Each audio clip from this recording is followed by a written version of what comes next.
There's nothing like snook hook sets at dawn or catching a tarpon in the moonlight. Find your next fishing trip made easy on fishingbooker.com and experience the magic of the Sunshine State or any other destination on your fishing bucket list. Book a blue water adventure in search of sailfish or go snapper fishing with the kids. With over 6,000 captains and trips to choose from, planning your next one just got a whole lot easier. Download the Fishing Booker app on the Google Play or App Store, or visit them online at fishingbooker.com to book your trip today. This festival and concert season will be all about the boots, and Tecovas is your stop before attending your concert. All Tecovas boots are made by hand in a time-honored tradition with timeless styles that are always on trend. And Tecovas has first wear comfort with little to no break-in period. I wear mine every time I go out, especially to a concert. Stop by your local Tecova store, have a complimentary drink, and shop new styles. If you can't make it to a store, just visit tecovas.com, that's TECOVAS.com, and find your new favorite pair of boots today. Outdoor adventures won't wait for engine problems. Things like hard starts, rough performance, and lost fuel economy are often caused by fuel gum and varnish buildup. Seafoam can help your engine run better and last longer. Simply pour a can in your gas tank. Hunters and anglers rely on Seafoam to keep their engines running the way it should the entire season. I do. Now pick up a can of Seafoam today at your local auto parts store or visit SeafoamWorks.com to learn more.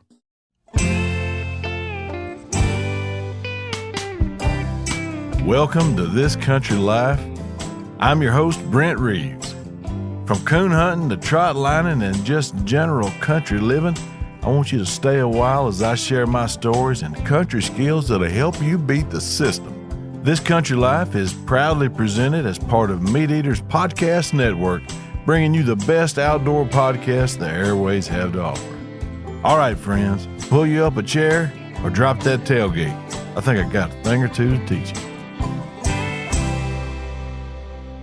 Trapping and TNT. Trapping, a controversial subject in some places these days, but like it or not, trapping was and continues to be an important and effective method of predator nuisance animal control and land protection. As a kid, I followed my older brother Tim around learning the do's and the don'ts, just like he followed our Uncle Dob around learning from him. Now, you've heard me talk about Uncle Dob before. He wasn't our uncle, just a longtime family friend that, like the rest of us Reeves boys, would rather hunt and fish than work, a condition none of us ever really got under control. Trapping and beaver control stories this week on Meat Eaters' This Country Life podcast. But first, I'm going to tell you a story.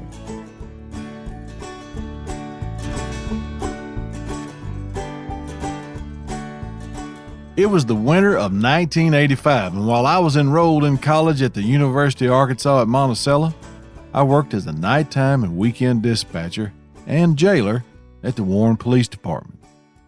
In a town less than 7,000 people, there wasn't usually a whole lot happening on Sunday morning, so when the entrance door swung open with a bang and a mud-covered man stepped up to the window of the radio room, it kind of startled me.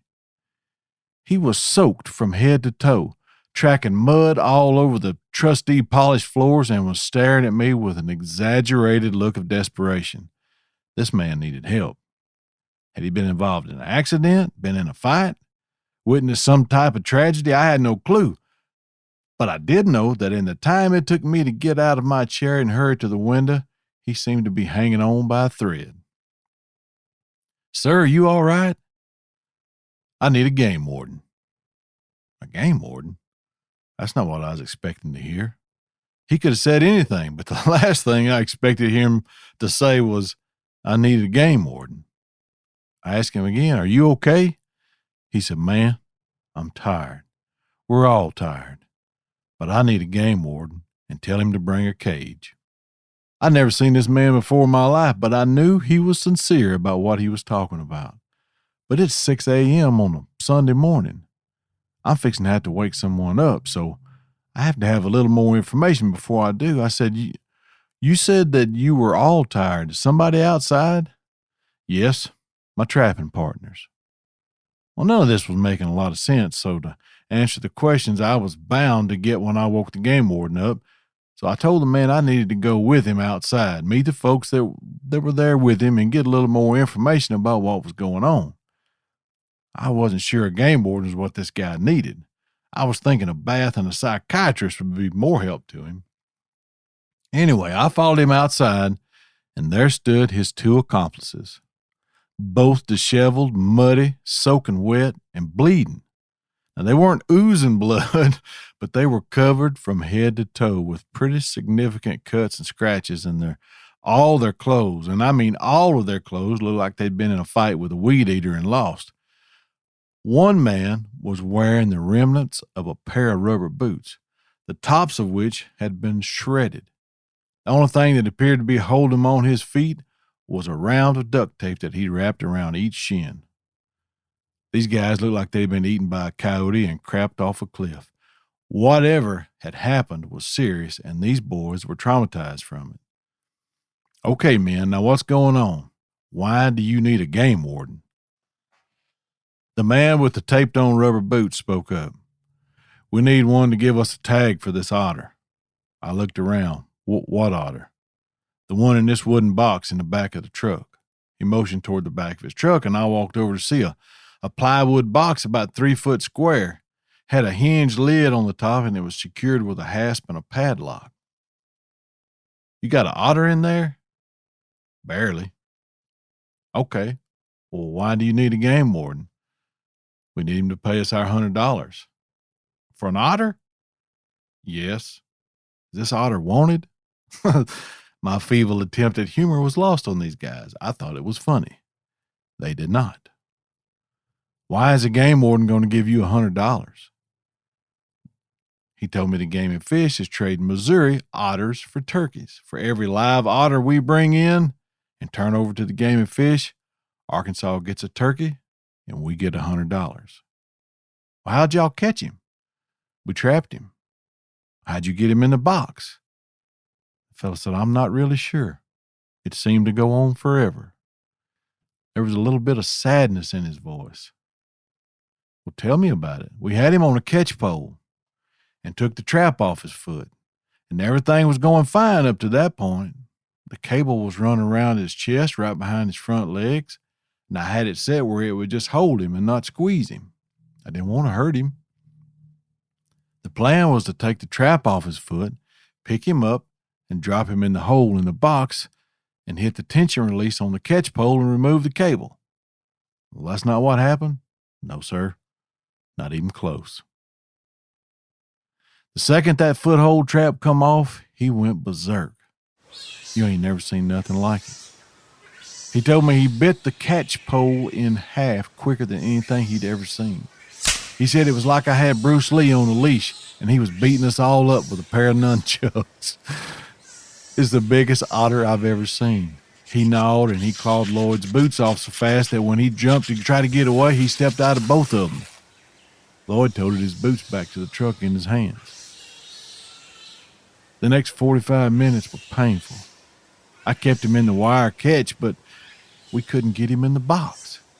We should have made the hole bigger. I'd lift him off the ground and try to lower him down in that hole, but he'd just stand there over that hole snarling and biting and trying to kill us.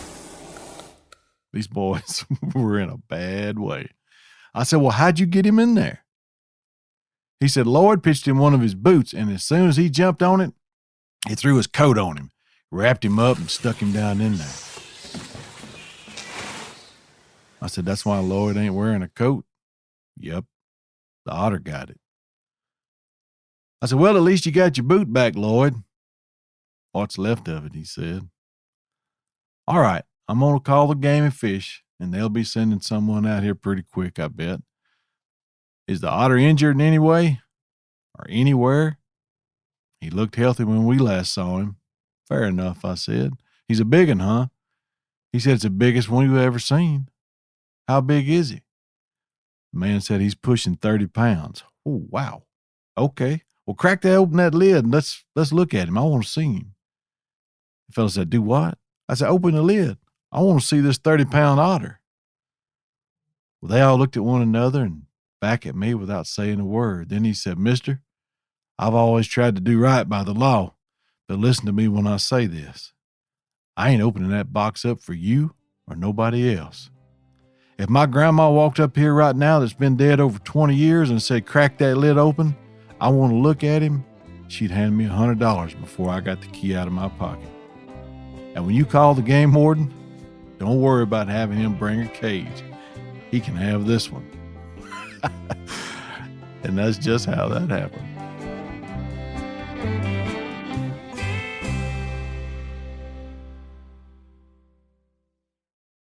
This festival and concert season will be all about the boots, and Tecovas is your stop before attending your next concert. Tecovas has seasonal and limited additional offerings this spring, including men's and women's boots, apparel, hats, bags, and more. All Tecovas boots are made by hand in a time-honored tradition with timeless styles that are always on trend. And Tecovas has first wear comfort with little to no break-in period. It's hard to find this level of comfort paired with this level of style. Plus, their direct-to-consumer pricing keeps value on your feet and money in your pocket. I never go to a concert without mine, and it was all they could do to keep me off the stage. Stop by your local Tecova store, have a complimentary drink, and shop new styles. The smell of fresh leather and friendly staff are at your service. Many stores have leather custom branding to make your boots truly personalized. And with regular live music and events, there's no in-store experience like it. If you can't make it to a store, just visit tecovas.com, that's TECOVAS.com, and find your new favorite pair of boots today. There's nothing like snook hook sets at dawn or catching a tarpon in the moonlight. Find your next fishing trip made easy on fishingbooker.com and experience the magic of the Sunshine State or any other destination on your fishing bucket list. Book a blue water adventure in search of sailfish or go snapper fishing with the kids. With over 6,000 captains and trips to choose from, planning your next one just got a whole lot easier. Download the Fishing Booker app on the Google Play or App Store or visit them online at fishingbooker.com to book your trip today. We've all seen plenty of gadgets and fads come and go, but there's one product that stood the test of time: Seafoam motor treatment. Now, lots of hunters and anglers know that Seafoam helps engines run better and last longer. It's really simple. When you pour it in your gas tank, Seafoam cleans harmful fuel deposits that cause engine problems. I'm talking stuff like hard starts, rough engine performance, or lost fuel economy. Seafoam is an easy way to prevent or overcome these problems. Just pour a can in your gas tank and let it clean your fuel system. You probably know someone who's used a can of Seafoam to get their truck or boat going. You do know someone. Me. I've been using it for years. Really. People everywhere rely on Seafoam to keep their trucks, boats, and small engines running the way they should the entire season. Help your engine run better and last longer. Pick up a can of Seafoam today at your local auto parts store or visit SeafoamWorks.com to learn more. From the 6th grade on and off through junior high and high school, I ran a trap line before school. Now that meant that while all the other kids were still sacked out in their old bed, old Brindley was walking through the woods and creeks checking traps. I never had out more than 2 dozen at a time, but checking that many traps, resetting, and running down coons that had pulled my drags off, that took some time. And there were several mornings that I was running across a field with a coon or two to throw in the barn and run and catch the bus before it took off. I never missed it, but there were a couple of close calls. I look back at that now and I think, would I let my kids do that? Well, the answer is yes, if I felt they were as competent at it as I was. And that's the difference. I may have been 11 or 12 when I started doing this on my own, but I had several years' experience following my brother around and watching and helping him. There's so many things to learn, and all of it I still use today. Tim would have me looking at tracks and how they came down a bank or a creek edge and tell me to look at it and see why a coon would walk that way. Why would he walk over some things and around others? He never told me the answers until I answered right. He always made me think about it. I got pretty good at it. And after a while, I figured out that they usually just travel the paths of least resistance, and that keeps them near their food source and close to an escape route. By paying attention and asking questions, I learned a lot about how coons get around in the world just out there doing their thing. And that eventually led me to trying fox and bobcat. Now, I never really got good at those. Tim was a whole lot better at it than I am. As a matter of fact, I've only caught one bobcat in my life, and that was 4 years ago. Beaver and otter was a whole other deal. And I never targeted otter specifically because at the time I was really getting into trapping and getting good enough to start making a little money at it. The fur market went belly up. Only reason anyone was trapping during that time was either because they'd done it forever and didn't want to quit, or they were doing nuisance trapping for landowners and timber companies. Tim even contracted for a while doing some nuisance trapping for a timber management company, and while he was doing that, I went to work for Georgia Pacific in the forestry department as a timber spotter. Now, if you don't know what that is, allow me to elaborate. Georgia Pacific owned thousands of acres of timberland in South Arkansas, and it was my job, along with several other crews, to select cut tracts of land for the contracting loggers to come in and harvest the timber. Now, this is when I was working with Mr. Leon. I'm sure most of you remember him. If you don't, check out episode 127, Know Your Trees. That's just one of a handful where I've talked about Mr. Leon. But we would get our orders from the forester who was over our district, and we'd either be painting land lines or checking behind loggers to make sure they were utilizing the resource or spotting new tracks to cut. We carried a tree marking spray gun that would paint a stripe at eye level that could be seen and then another stripe on the bottom where the stump would be to ensure the trees we marked were the ones that were getting cut. But my favorite thing we did was beaver control.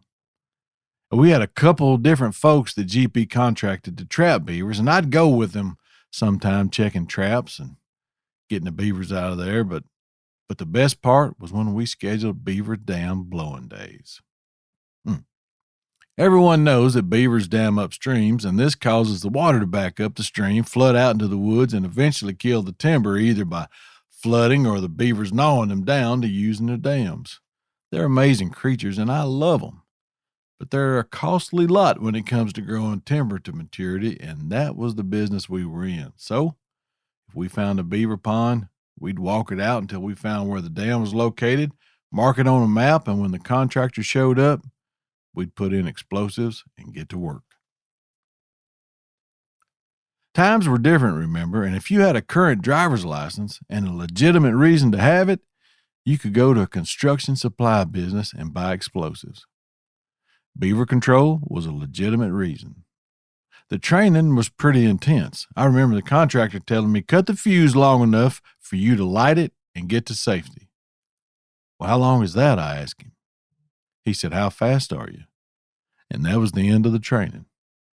So while I hated math in school, I was constantly doing it in my head while we waited around beaver ponds and dug out holes in the dam to stuff full of explosives and planned our escape routes before the big boom. Cottonmouths were a constant reminder that there were more dangerous things out there besides us and the explosives, believe it or not. And those jokers were always where I wanted to be or wanted to poke my hand to dig out a spot to put some of the Tovex. Tovex is the explosive that we were using. It was just another thing to have to keep up with. It was in the spring of the year, and the rain had flooded out a huge creek bottom that we'd planned to log that summer.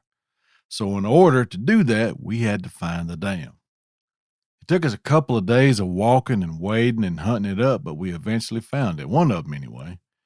Turned out there were a series of dams along this creek that they had worked on for years. It was an absolute marvel of ingenuity and engineering. The structures that they build, they look so happenstance, but they are anything but accidental. Every little twig, every little limb, every load of mud is specific to that portion of the dam and its purpose. And we were there to blow it up.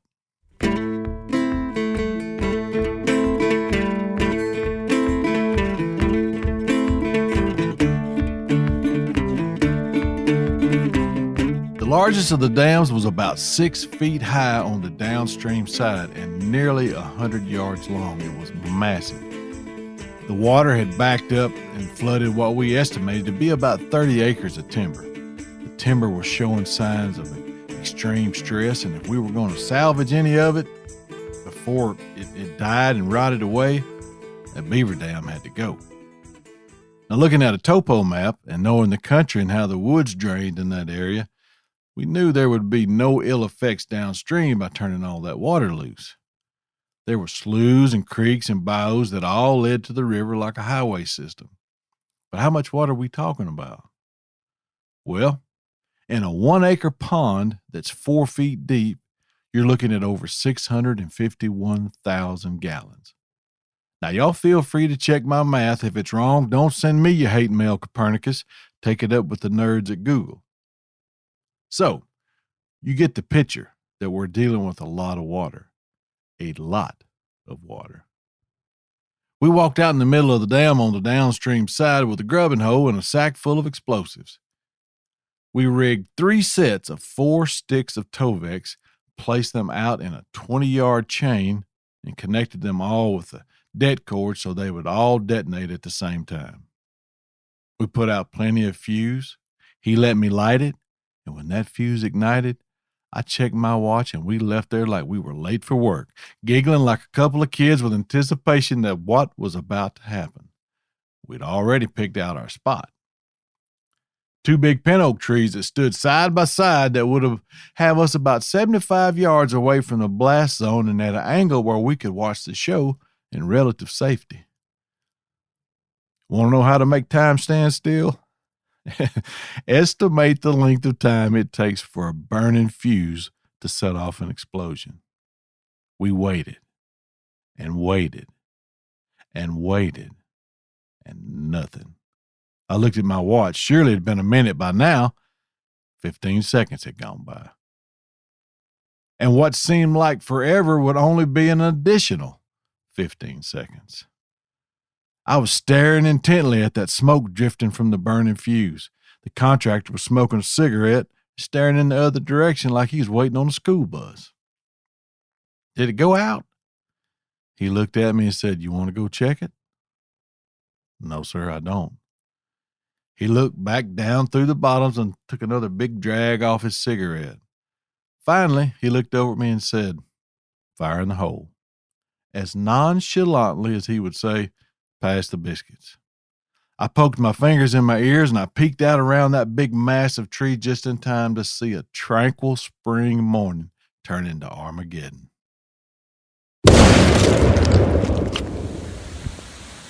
Mud, sticks, and water were raining down all around us, and the sound of the water rushing through that 15-yard gap in the dam was louder than the explosion. Fish were pouring through the opening like crazy. I wished I'd brought a dip net. It took a while for that thing to drain. Several hours, in fact. We'd blown the dam at about 10 a.m., and at 3 in the afternoon, we decided the creek was safe enough to wade across. Now, why would we be wading across the creek? Because the spot we picked to hide from the explosion was on the wrong side. That's why. Oh well, live and learn. Thank y'all for listening and for helping us spread the word about our show. If you haven't and you know someone that might enjoy them, send it to them. Remember which side of the creek you're on, and until next time, this is Brent Reeves signing off. Y'all be careful.